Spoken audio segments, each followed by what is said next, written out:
Duval, what's going on, Jags fans? It's Mitch here of the Bottom Line View, here to give you my record prediction for the Jacksonville Jags in 2022. Will they be better? Will they upgrade their play on the field in 2022? Or will they continue to be a bad team in 2022? This is a big season for them. Can they take a step forward? This is my record prediction, going game by game, giving you my thoughts and analysis on each matchup for Jacksonville, the best matchups, the worst matchups, and how I feel they may fare. Jacksonville is a tricky team. They have a wide range of outcomes, so let's go over those. But before I do, don't forget to spike the like button and subscribe to the channel for more BLV NFL analysis just like this. Also, hop in the comments and let me know how you think the Jags may do in 2022. Let's pick some games. Duval! What's up, Jags fans? It's time to pick every Jags game for the 2022 season. And this team's really tough to pick for, man, just because I feel like it all hinges on how much development you get from Trevor Lawrence, how much better Doug Peterson is than Urban Meyer, which could be a lot. I mean, it could be a little because he's been out of the NFL. Who knows? The defense could be a lot better. Trayvon Walker's a total wild card. This team is tricky. Now, I personally feel like they still got a long ways to go with this team, but let's pick it, okay? Let's just go. All right. Week 1, you've got Carson Wentz, your buddy, who you played at the end of last regular season, and you beat him, but you did lose to him the first time.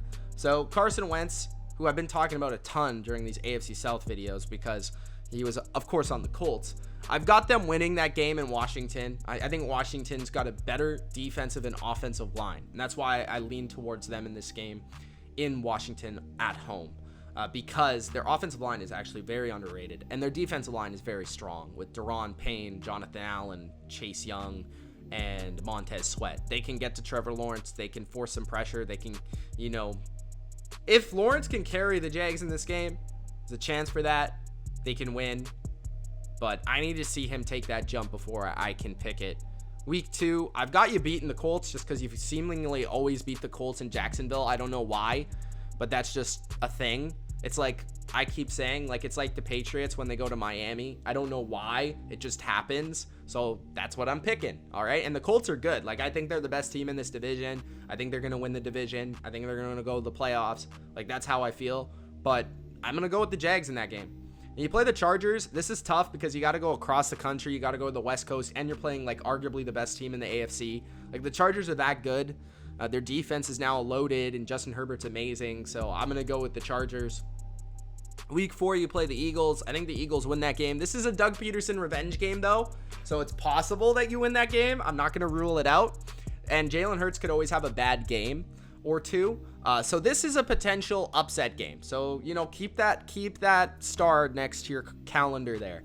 But I'm going to go with the Eagles just because their offensive line's elite, their defensive line's elite, and they're a really good team. Like, A.J. Brown has typically been dominant. Devontae Smith, Dallas Goedert, Miles Sanders, they added James Bradbury. They're a very good roster, loaded. So the Eagles at home, I'm taking them. I think you'll beat the Texans once, and we'll say you lose to the Texans another time. So down here, I'll say you lose to the Texans, whatever. Week 6, you lose to the Colts the second time. Matt Ryan comes through at home in the Dome. Week 7, you play the Giants. I think you beat the Giants at home. The Giants got to travel to Jacksonville there.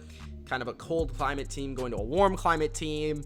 Doug Peterson versus the Giants. I feel like he beat them most of the time with Philadelphia, but I could be wrong there. So I'm going to go with the Jags in that game. I think overall they don't have an overly strong pass rush to affect Trevor in that game. I think you can move the ball on them. And then defensively, you can get to Daniel Jones and force some mistakes. Week 8, the Broncos travel to Jacksonville. This could be a tricky upset as well. See, this is what's with Jacksonville's weird. I could see them winning. And honestly, you know what I'm going to do? I'm going to predict that they're going to win one of these games right now. Okay, so they play the Broncos, the Raiders, and the Ravens. They're going to win one of these games. I don't know which one it's going to be, but they're going to win one of these games. I'm going to say they beat the Broncos. Let's just say they beat the Broncos. I don't know why.